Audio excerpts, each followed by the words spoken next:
Alright guys, welcome to my video on Dunn Fatid. This is a monster review video. You may have gotten him off a bounty hunt close to 2 months ago, and I'm so sorry about how late the video is. I make sure to put out videos on any free-to-play monster that just came out, because I'm playing on my noob account, and because who knows, maybe the next bounty hunt they show up in, they'll be valuable and you'll pick them up and then boom, you'll have the video to go to for. But for this guy, not so much. He was a consequence of bad timing with, like, a little bit to love. Like, he's got a one-turn Megaton, right? So he's already one of those kinds of Megaton monsters that are annoying to deal with. You gotta get them to rank 3 just for one turn. I thought he was an abomination, but it doesn't look like it. He really is an abomination by the looks of it. So he's not quite an abomination. I always heard he's an abomination in the abomination hater meta, when that's not directly how it is. He's not even in an abominations book, so I'm not too sure how that works out.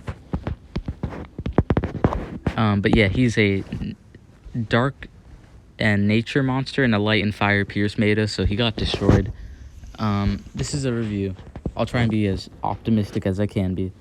Nishant the Great couldn't resist the temptations of creating one of his experimental creatures, using cells from a cardinal forest monster, in this case, fatid, to complete his recipe. Nishant threw together the cells of a luxurious creature he'd always wanted, Dunn, and here's the result of the experiment, Dunn fatid. So he fused a revival monster and a Megaton monster, and we kind of got the worst end of both bits. So, Sand of Pestilence is his finisher. Moderate dark damage to all, applies bleed to all, maximum double life to itself, and a 100% heal. So this is really nice for a tank. I mean, it's a death sentence if you have reverse healing on, which is a lot. It's pretty common these days with random negative effects and just monsters that apply it, like Nuke, Aura, and Poseidonia. So, kind of dangerous to have 100% heal, but it's pretty great. As for his trait, not as bad as I thought it was, but it's still really bad. Well, it could have been so much better, is what I mean. So, tough. This is good. You always want this on any kind of tank, taunt, mega taunt, status caster taunt. Even if they're bad, you always want something better than hardened, because they are going to be taking the brunt of the tortures, controls, random negative effects. And you want to make sure that you have some sort of immunity. You know, maybe 1 in 10 doesn't land, and that's exactly what you needed. He has tough. It is your umbrella status caster, 35% less accuracy for any negative effect to land on him. Well, it says all status effects, but that doesn't apply for positive effects. I don't know what the wording is by technicality. Rank 1, he gains immune to possession. That's nice. I really thought they had just given him an abomination, which we were in an abomination hater, and his elements were already the worst in the game at the moment in the current meta, so it was really bad. But he just has immunity to possession. It's not to possession and corruption, but you know, I guess there's Hayman running around. There's always some sort of possession monster. It's the funnest, like, denial, so people love it. Nice immunity. And then rank 3, what would be your saving grace turns out to not be the case, because it is a status caster Megaton, right? All attacks done, any AoEs, any single targets are always going to go to you, but it is only for 1 turn, meaning that on the first turn for Dunn Fatid, if your enemies were going to cleanse or if they weren't, you have to reapply that Megaton. And it is in a steep stamina cost move. So, like, if they do 100% stamina drain, you're kind of screwed. So, yeah, that's his trait. It could have been better. At least he is not a technical abomination. He's got the Megaton. But look, let's look at his moves now. I don't have them in order. So, Green Blood deals moderate dark damage to one enemy, applies life regeneration to itself, 0 cooldown, 25 stamina. I always love these, not even for, like, the small damage that is definitely needed. You never know if you're going to go on a tank versus tank situation. And I just love 0 cooldown regeneration moves, because even though there is reverse healing to worry about, and it's a positive status effect that someone could cleanse away before you even get the effects of, those are just generic worries, you know? It gives you so much like vitality. Like you can heal yourself just like that. Someone activates all cooldowns. Oh, well, I'm going to apply regeneration. All of a sudden, I've got more life. I've got more to work with. Okay, then there's Putrid Teeth. It is a 0 stamina, 0 cooldown, spammable 30% heal to one ally. It was really between this and this for me. But the thing is, even though this costs a little bit of stamina, so it's not completely spammable, this is a 30% heal to one ally. You do it once. Regeneration is 60% healed over time.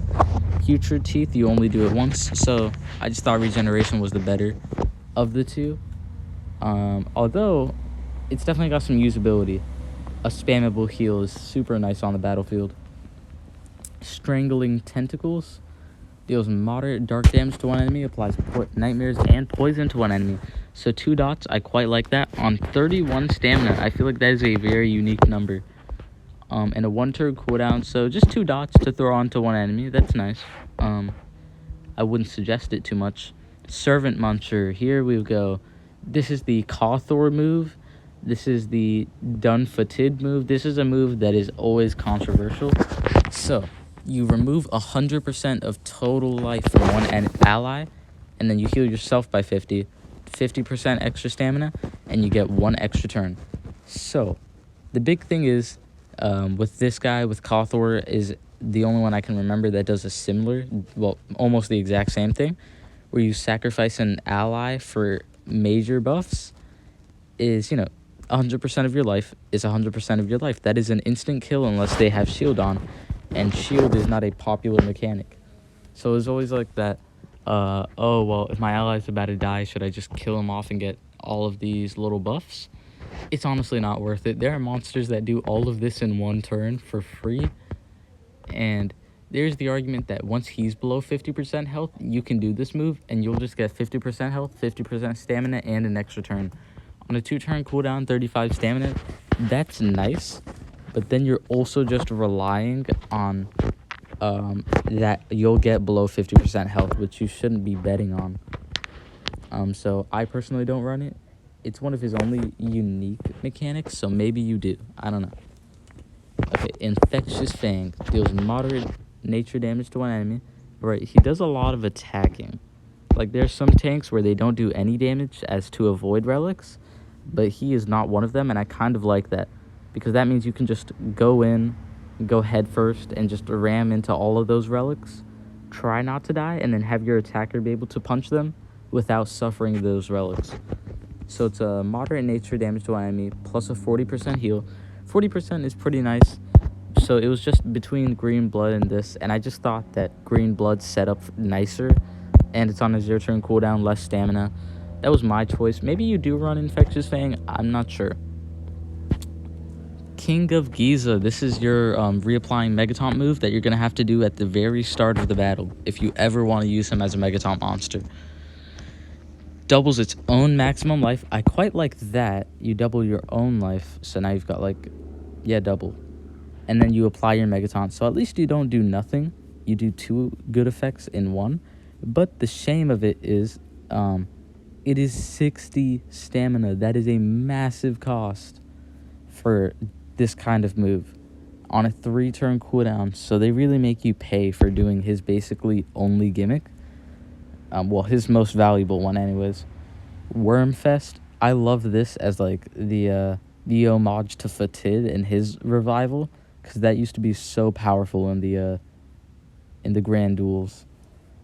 Resurrects all allies with 50% life, applies double damage and a 2-turn till death countdown to all resurrected allies.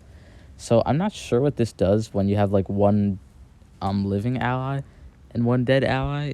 They'll just be unaffected. But what this is in essentiality is, since you've got this very, what is it called when a monster can keep on living? A very healing heavy, I guess, monster who will outlive his allies. Once they're dead, you can bring them back with a double damage and they'll die eventually, which is a really cool mechanic to see play out. It's like you gave them, you brought back a zombie, and I've always loved that. It's one of the coolest move combinations. and then you'll have Megaton, and maybe they just do an instant swipe because it was Serpentex or something. So, I mean, definitely is one of his most unique moves, but wow, 60 stamina, 57 stamina, 53 stamina. He uses 100, like all of your stamina, in 3 moves, because normal mythic has 180 stamina. 57, 53. That is 60 plus 50. 11. You're using 170 stamina just to do 3 moves in a row. And they all have a 3-turn cooldown, so you can't even like spam any of these. That is awful. And this one up here isn't even that great in itself. I just thought it is always a great idea for your tank to have a dot. And this dot is Nightmares. There's a lot of earth monsters floating around these days, so it's nice to have.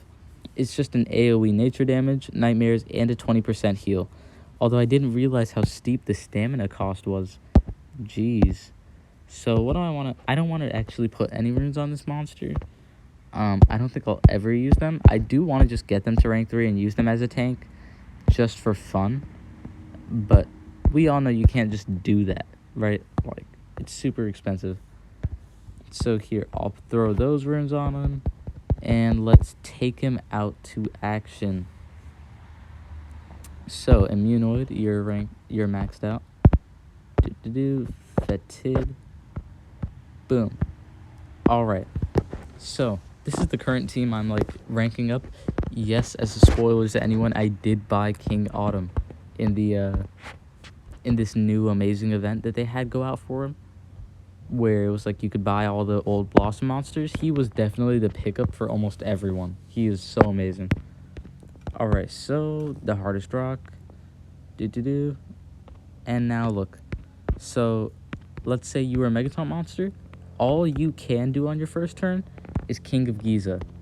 Because your Megaton only, your status caster Megaton only lasted 1 turn, meaning you will always on your first turn have to do King of Giza if you ever want to have that very highly acclaimed chain Megaton status caster. You know, that's what everybody wants. That's what you want out of a Megaton monster. So the fact that he has to go through so many steps to get it is, you know, it's a kick in the back. So I couldn't do it to myself because I had Phantom, which is hilarious. And then boom, your Megaton. And the important thing to note is boom. You can't see it yet. Let me see. Just do whatever. You deserve it. Look, all of his stamina, almost all of his stamina is gone, and he's a Phantom again. No. Alright, so this is his revival move. This is another thing about the move. You cannot use it. It is worthless unless your allies die. And I'd much rather have a buffer that is either there for when my allies are alive and they're dead, like Uriel, or a buffer that is there before they die, like, what's her name? Mother Talika. But the fact that he gets half of his usability only after they die, and you kind of have to have a weak team to assume that some members are going to die.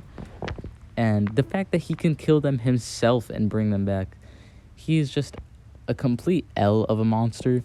I really want to like him. Oh, weird ads.